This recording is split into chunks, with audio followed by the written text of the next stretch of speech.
Hello दोस्तों, नमस्कार। SM किसी चैनल में मैं आप सब लोगों का दिल से बहुत बहुत स्वागत करता हूं। अगर आपने पहली बार विजिट किया है जरूर चैनल को सब्सक्राइब कर लेना। उसी के साथ साथ free stock market classes and let's run stock market and finance, इन दोनों चैनल को आप चाहो तो फॉलो करके यहाँ पे रख सकते हो। दोनों चैनल के लिंक आपको ऊपर आई बटन पे या फिर नीचे डिस्क्रिप्शन में यहाँ पे मिल जाएंगे। सो चलिए दोस्तों, फिलहाल तो इस वीडियो को स्टार्ट कर लेते हैं। ठीक है दोस्तों, अभी हम लोग आ चुके हैं बिल्कुल हमारे नॉर्मल स्क्रीन के ऊपर। इस वीडियो में देखा गया ज़्यादा नहीं, हम 2 से 3 ही टॉपिक को कवर करेंगे, बट बहुत अच्छे से डिटेल से कवर करेंगे। तो बहुत कुछ नई चीज़ें आपको पहली बार सीखने को यहाँ पे मिल सकती है। तो स्टार्ट करेंगे पहले पॉइंट के साथ, जैसे कि मार्केट आज के दिन भी गिर गया, हफ्ते भर से गिर ही रहा है एंड गिरावट के पीछे का रीज़न भी जंग है। बेसिकली अगर देखा गया दोस्तों, तो कुछ चीज़ें रहती है कि हाँ भाई ये हुआ तो ये होगा, मतलब वॉर की जैसी स्थिति होगी तो पर्टिकुलर चीज़ यहाँ पे ज़बरदस्त भागेगी, ठीक है। बट देखा गया तो फिलहाल बाजार में ऐसा कुछ होते हुए देखने को नहीं मिल रहा है। मतलब आप कहोगे सर कौन सी बात कर रहे हो, तो दोस्तों हम बात करें गोल्ड सिल्वर की। देखिए सिल्वर तो अभी पिक्चर में आ गया, बट गोल्ड की अगर बात कर ले, आपने देखा ही होगा कि जितनी ज़्यादा अनसर्टेनिटी, वॉर, तनाव, उतना ज़्यादा गोल्ड हमें ज़्यादा चमकते हुए देखने को मिल जाता है। बट यहाँ पे तो मामला उल्टा ही पड़ते हुए देखने को मिल रहा है। मतलब अगर हम गोल्ड की बात कर ले तो गोल्ड इतना भागा नहीं था, इनफैक्ट बीच में तो गोल्ड ऊपर से नीचे आया।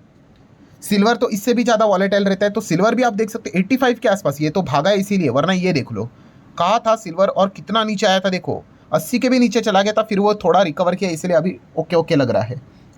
ये चीज़ को देखकर हर कोई यहाँ पे कंफ्यूज होते हुए देखने को मिल रहा है कि मतलब ये चल क्या रहा है, कि वॉर की स्थिति में कमोडिटीज़ में एक अच्छा हम लोग को ये खास करके इन कमोडिटीज़ में अच्छा एक परफॉर्मेंस देखने को मिल जाता है।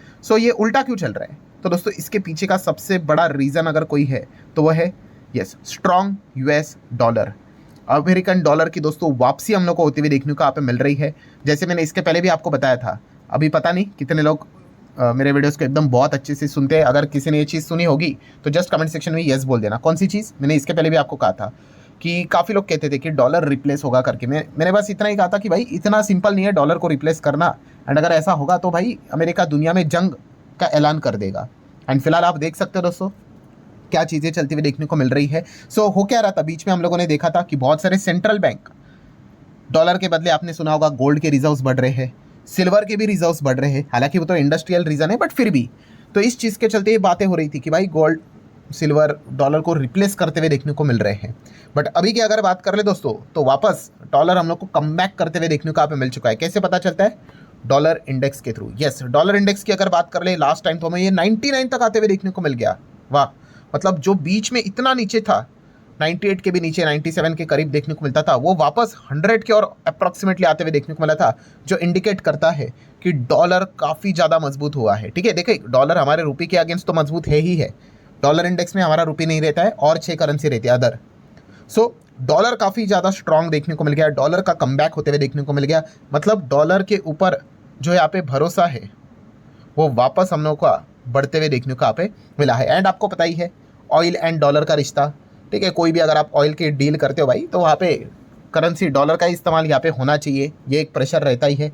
अगर नहीं होगा, जिन जिन ने डॉलर को रिप्लेस करके किसी और करेंसी का इस्तेमाल करने की कोशिश की है, वहाँ पे अमेरिका का यहाँ पे अच्छा खासा हम लोग को डंडा पड़ते हुए देखने को यहाँ पे मिल चुका है। ईरान की भी अगर बात करें, चाइना के साथ वो डील करते थे, आपको पता ही होगा, वो उनके लोकल करेंसी में ही चीज़ें यहाँ पे चलती थी।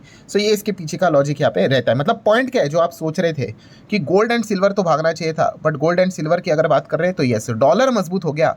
एंड डॉलर मजबूत होगा तो फिलहाल गोल्ड एंड सिल्वर में जो एक्स्ट्रा रैली बनी है वो इसी कॉन्टेक्स्ट में बनी है कि डॉलर गिर रहा है तो गोल्ड एंड सिल्वर भागेगा। ये समीकरण हमेशा बदलते रहता है दोस्तों, सिचुएशन के हिसाब से देखना पड़ता है, ऐसा नहीं कि ये फिक्स चीज़ें हो गई। ये पहला पॉइंट था जो कि काफ़ी कमाल का हमें देखने को मिला है। देन अगर बात करें तो जैसे कि आपको पता है दुनिया भर के बाजार में गिरावट देखने को यहाँ पे मिली है। बीच में गिरावट थोड़ी बहुत थम जाती है, नए जोर शोर से कोई अटैक हो जाता है तो वापस गिरावट लंबी हो जाती है, मार्केट गिरना स्टार्ट होता है। बट एक मार्केट ने तो सबसे ज़्यादा गिरावट दिखा दी। मतलब जो कंट्रीज़ के ऊपर अटैक हुए हैं उनके मार्केट में जितनी गिरावट नहीं हुई, उतनी गिरावट, उससे कई गुना ज़्यादा गिरावट हमें इस मार्केट में होते हुए देखने को मिल चुकी है। 12% तक इंडेक्स टूट गया, 12%। हाँ भाई, लोअर सर्किट जैसी चीज़ें लगते हुए देखने को मिल गई, फिर वो चीज़ें हॉल्ट यहाँ पे हो जाती है। ये सिनेरियो हम लोग को देखने को यहाँ पे मिल चुका है। ये कौन सा मार्केट है? साउथ कोरिया का मार्केट 12.64% तक गिर गया एंड रिकॉर्ड तोड़ दिया दोस्तों। किसका? 9/11 का। अब आपको पता है 9/11 में क्या हुआ था अमेरिका में। यस, 2001 की अगर बात कर ले, ट्विन टावर के ऊपर यहाँ पे अटैक यहाँ पे हुआ था, तो उस वक्त इस प्रकार की गिरावट साउथ कोरिया के बाजार में देखने को मिली थी, बट अभी उसका रिकॉर्ड यहाँ पे टूट गया। सिंगल डे कोलैप्स की अगर बात कर ले तो अब ये नया रिकॉर्ड हम लोग को दर्ज होते हुए देखने को मिला। हालांकि दोनों इसमें अमेरिका हम लोग को कॉमन देखने को यहाँ पे मिल रहा है, बट येस आप भी यहाँ पे सोचोगे ही सोचोगे कि मतलब ऐसा हुआ क्या है कि इतना ज़्यादा गिरावट क्यों, इसके पीछे का रीज़न क्या है। तो दोस्तों साउथ कोरिया भी देखा गया तो क्रूड ऑयल की रिक्वायरमेंट उनको भी रहती है, एंड क्रूड से रिलेटेड अगर बात करें दोस्तों साउथ कोरिया पूरा का पूरा क्रूड की अपनी रिक्वायरमेंट पूर्णतः 100% इंटरनेशनली मतलब इंपोर्ट से करवाती है। वहाँ पे डोमेस्टिक लेवल का प्रोडक्शन जीरो, निग्लिजिबल देखने को ही नहीं मिलेगा। पूरा का पूरा 100% क्रूड हम लोगों को बाहर से आते हुए देखने को मिल रहा है। एंड अगेन सेम हमारे जैसा ही रीज़न यहाँ पे रहता है। रीज़न मतलब अगर वो क्रूड खरीदेंगे पेमेंट डॉलर में करना पड़ेगा और उनकी लोकल करेंसी वीक होते हुए देखने को मिल रही है, सो ये झटका लगते हुए देखने को मिल जाता है। देन ऊपर से और बड़ी बात कि अगर आप देखोगे तो साउथ कोरिया ईरान से कितना क्रूड लेती है, जीरो। यस, कोई भी क्रूड यहाँ पे नहीं लेती है बिकॉज सैंक्शंस लगे हुए आप सभी लोगों को पता ही। फिर भी इतना ज़्यादा गिरावट क्यों, तो इसके पीछे का रीज़न जैसे मैंने आपको बताया मिडल ईस्ट। भाई इस वक्त की लड़ाई में अलग बात क्या है, मिडल ईस्ट, पूरा मिडल ईस्ट इन्वॉल्व है और अप्रॉक्सीमेटली 70% जो ऑयल का इंपोर्ट है वो मिडल ईस्ट से आता है। और स्ट्रेट ऑफ हॉर्मुज से कितना आता है वो अलग से बताने की ज़रूरत नहीं, काफ़ी majority portion straight of Hormuz से भी हम लोगों को यहाँ पे सप्लाई होते हुए देखने को मिल जाता है। सो इसी चीज़ के चलते दोस्तों साउथ कोरिया प्रेशर में आया, क्योंकि पूरा का पूरा उनका ऑयल मिडल ईस्ट से आता है। मतलब मैक्सिमम ऑयल मिडिल ईस्ट से आता है, जो कि आप यहाँ पे देख सकते हैं स्ट्रेट ऑफ हॉर्मुज के ऊपर यहाँ पे डिपेंडेंसी काफ़ी ज़्यादा देखने को मिल जाती है, एंड इसीलिए इनके ऊपर भयंकर लेवल का दबाव देखने को मिल रहा है। मतलब पॉइंट क्या है दोस्तों, अभी इसके पहले का वीडियो में भी आप लोगों ने देखा होगा, डाइवर्सिफिकेशन। कोरिया ने यहाँ पे क्या किया, अपने क्रूड का रिक्वायरमेंट पूरा बाहर देशों के ऊपर वो निर्भर है, तो डाइवर्सिफाई करना चाहिए। सो उन्होंने अगर इवन दो डाइवर्सिफाई भी किया होगा मिडिल ईस्ट के कंट्री को लेकर, बट रीजन तो एक ही रहा ना, मिडिल ईस्ट ही रहा, तो अलग अलग जगह से लेना चाहिए था। ब्राज़ील का इन्वॉल्वमेंट करना चाहिए था, रशिया से रिलेटेड थोड़ा बहुत इन्वॉल्वमेंट करवाना चाहिए था। सो इस प्रकार की अगर वो चीज़ें करते तो इतना पैनिक नहीं होता, बट यही सबसे बड़ा कारण है जिस चीज़ के चलते कोरिया का मार्केट इतना बुरी तरीके से आज के दिन यहाँ पे पिटते हुए देखने को यहाँ पे मिला है। सो अगेन दोस्तों इस चीज़ को नोट कर लेना कि ये जो डाइवर्सिफिकेशन जो ये चीज़ें ये कितनी इंपॉर्टेंट होती है। मतलब ये रातों रात आपको ख़त्म भी कर सकती है, इतना ये पावरफुल चीज़ रहती है। मतलब एक ही चीज़ पे अगर आप पूरा फोकस करोगे, पूरा पैसा डालोगे, निवेश करोगे, ठीक है, जहाँ पे खास करके आपकी डिपेंडेंसी है, तो और भी ज़्यादा यहाँ पे बैंड बजने के चांसेस यहाँ पे होते हैं। क्योंकि होने के लिए हो सकता है ना भाई कि एक पर्टिकुलर एक बास्केट यहाँ पे कुछ डिस्टर्ब हो जाए, सो ठीक है भाई, बाकी जगह से तो कुछ तो इनकम आएगा, वहाँ से तो कुछ चीज़ें यहाँ पे आएगी। बट अगर आपने सारी चीज़ें एक ही जगह पे रख दी तो इस प्रकार का हादसा कभी भी यहाँ पे हो सकता है। अभी आप देख सकते हैं कोरिया में कितना ज़्यादा डिस्टर्बेंस हम लोग को क्रिएट होते हुए देखने को मिल चुका है। सो लेट्स सी इसका आउटकम क्या निकल कर आता है। मतलब जितना ज़्यादा क्रूड यहाँ पे भड़केगा उतना ज़्यादा कोरिया की हालत तो और ज़्यादा गंभीर होते हुए देखने को मिलेगा, और जितना ज़्यादा स्ट्रेट ऑफ हॉर्मुज भी एंड मिडल ईस्ट डिस्टर्ब रहेगा, कोरिया की हालत हमसे भी खराब देखने को यहाँ पे मिल सकती है। नेक्स्ट अगर बात करें दोस्तों तो FIS DIS एक्टिविटीज़, ये तो वैसे भी फोकस में रहता ही है। एंड आप देख सकते हैं दोस्तों FIS ने तगड़ी जम के बिकवाली यहाँ पे की है, 8,752 करोड़, जोरदार तरीके से। अभी ये तो पता चल ही गया भाई FIS तो बिकवाली करेंगे, पहले ही अनसर्टिनिटी, दबाव वाला माहौल, 1.5 साल 2 साल से मार्केट खास चल ही नहीं रहा है।